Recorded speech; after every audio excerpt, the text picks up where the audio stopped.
নমস্কার দর্শক, আমি অরবিন্দ। আপনারা দেখছেন সঙ্গে অরবিন্দ ইউটিউব চ্যানেল। দর্শক, সন্দেশখালীতে একজন নির্যাতিতা, যিনি সন্দেশখালীর মহিলাদের উপর হয়ে যাওয়া নির্যাতন, সেই নির্যাতনের বিরুদ্ধে প্রতিবাদ করেছেন এবং সন্দেশখালীর প্রতিবাদী মুখ হয়ে দাঁড়িয়েছেন, সেই একজন মহিলাকে শাসক দলের দুষ্কৃতীরা অপহরণ করার চেষ্টা করলেন। গতকালকে আমরা দেখলাম সেই মহিলা প্রকাশ্যে এসে বলছেন যে তাকে অপহরণ করার চেষ্টা হয়েছিল। বাড়ির থেকে তিনি যখন দরজায় বেরিয়েছিলেন, বাড়ি থেকে বাইরে, তখন তাকে মুখ চেপে ধরে বাড়ি থেকে কিছুটা দূরে নিয়ে যাওয়া হয়েছিল। এই অপহরণ কিসের, এই ভয় দেখানো কিসের দর্শক, এগুলোতে আমরা আসবো আলোচনায়। তার আগে আপনারা একটু শুনুন, দেখুন এই মহিলা যাকে অপহরণ করা হয়েছিল সেই মহিলা কি বলছেন, সেই ভদ্র মহিলা কি বলছেন, শুনুন। বলো। আমাদের বাইরে কুকুর ডাকছিল বলে আমি বাইরে বেরিয়েছিলাম। বাইরে বেরোনোর পর কেউ এসে মুখটা চেপে ধরে। তারপর আমি কিছুই কাউকে চিনতে পারিনি।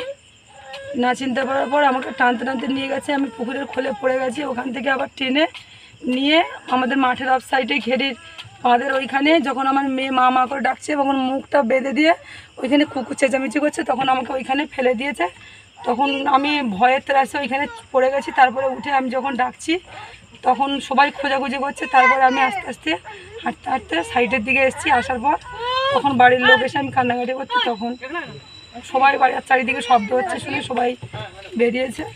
বেরোনোর পরে বলছে যে সন্দেশখালী যাবতীয় ঘটনা যা হয়েছে এসব মিথ্যে, তোমাকে কোর্টে গিয়ে বলতে হবে, এবং যদি এইটা দিলীপ মল্লিকের হাতে এনাকে তুলে দেওয়া যায় তাহলে সন্দেশখালীর সব ঘটনা সমস্যার সমাধান হয়ে যাবে।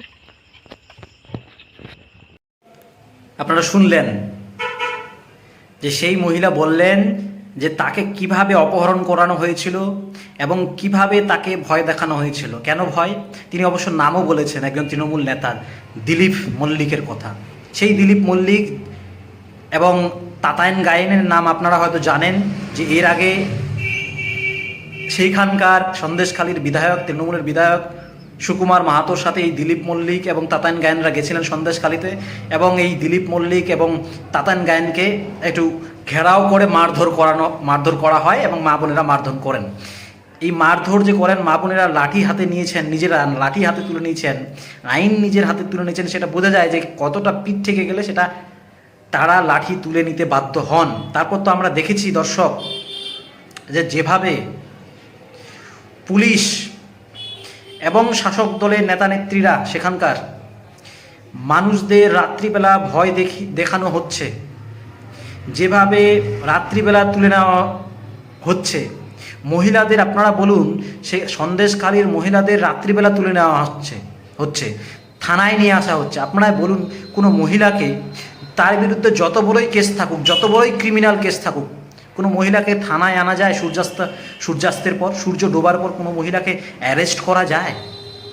আপনারা হয়তো জানেন দর্শক যে অ্যারেস্ট করা যায় না কোনো মহিলাকে, বিশেষ কোনো কারণ ছাড়া, বিশেষ কোনো খুব একটা বড় ফ্যাক্টর ছাড়া সাধারণত অ্যারেস্ট করা যায় না।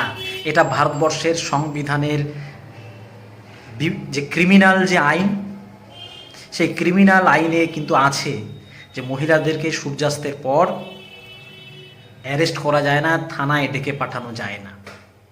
তারপরও আমরা দেখলাম যে সন্দেশখালীর মহিলাদেরকে থানা থেকে তুলে নিয়ে যাওয়া হলো। সেটা দেখলাম, সেই অরাজকতা দেখলাম। পুলিশের তো যখনই শাসকের বিরুদ্ধে কেউ আন্দোলন করবেন তখনই আমরা দেখব পুলিশের অতি সক্রিয়তা। সেই ঘটনাটাই যদি তৃণমূলের কেউ করতেন, তৃণমূলের যদি কেউ অত্যাচার করছেন বা কেউ কিছু করছেন, সেখানে কিন্তু আমরা পুলিশের কোনো সক্রিয়তা দেখি না। যেমন সন্দেশখালীর মহিলারা বারবার এখনো পর্যন্ত অভিযোগ করে আসছেন যে শাহজাহানের ভাই সিরাজ, তিনি নাকি এখনও তার শাগরেদরা এখনও অত্যাচার চালাচ্ছেন, এখনও নাকি ভয় দেখাচ্ছেন। এরকম ভয় যে 4 তারিখের পর তো পুলিশও থাকবে না, 4 তারিখের পর তো আর্মি, যে আধা সেনাবাহিনীও থাকবে না, সিবিআইও আসবে না। 4 তারিখের পর তাদের কি করা হবে, এই যে ভয় দেখানো 4 তারিখের পর মানুষকে, সেটা কিন্তু করছেন সিরাজের শাগরেদরা এবং সিরাজ। অথচ সিরাজের নামে, সেই সিরাজের নামে কিন্তু ইডি সিবিআই কিন্তু লুকআউট নোটিশ জারি করেছে, অথচ সিরাজকে খুঁজে পাচ্ছে না পুলিশ। এই রাজ্যের পুলিশ সিরাজকে খুঁজে পাচ্ছে না, এই রাজ্যের পুলিশ সন্দেশখালীর মহিলাদেরকে রাত্রিবেলা তুলে নিয়ে যাচ্ছে। বাহ, চমৎকার রাজ্যের পুলিশ। সেইখান থেকে দর্শক এখানে আসি আসল বিষয়ে, যে এই মহিলা যে অভিযোগই করলেন যে তাকে রাত্রিবেলা বাইরে অপহরণ করার চেষ্টা হয়েছিল। কেন অপহরণ করার চেষ্টা করছিল দর্শক? যাতে করে তাকে ভয় দেখানো যায়, যাতে করে তিনি নিজের বয়ান বদলান এবং তিনি কোর্টে গিয়ে বলেন যে না হুজুর, আমরা জোর করে বা কোনো বিজেপি এক নেতার কথায় আমরা অভিযোগ করেছি যে আমাদের শ্লীলতাহানি করা হয়েছে, আমাদের নির্যাতন করা হয়েছে, আমাদের যৌন হেনস্থা করা হয়েছে, কিন্তু আদৌ সেটা হয়নি। এটাই শাসক দল চায় বলেই মহিলাদেরকে সেখানে বাড়ি বাড়ি ভয় দেখানো হচ্ছে, ফলস কেস দেওয়া হচ্ছে। দেখুন, সাধারণ মানুষরা এমনি থেকেই পুলিশের থেকে, কোর্ট কাচারি থেকে অনেক দূরে থাকতে চায়।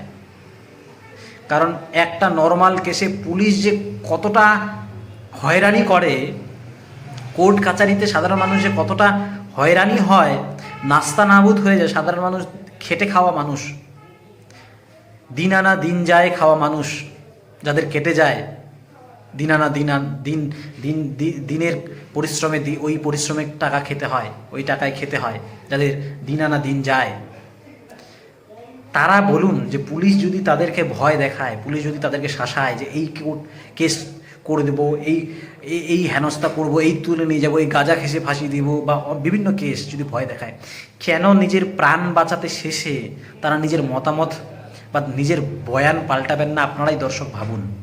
এই যে ফেক ভিডিও, বিভিন্ন ভিডিও দেখিয়ে শাসক দল ক্লেম করছে যে সন্দেশখালীতে কোনো রকম ঘটনাই ঘটেনি নির্যাতনের, অথচ যে ভিডিওটা বারবার এই যে ভাইরাল ভিডিওগুলো ইউটিউবে ছাড়া হচ্ছে, সেই ইউটিউবের কিন্তু যে চ্যানেল থেকে ছাড়া হচ্ছে, সেই চ্যানেলের কিন্তু হর্তাকর্তা এখনও পর্যন্ত জনসমক্ষে আসেননি যে হ্যাঁ আমি সেই স্ট্রিং ভিডিওটা করেছি।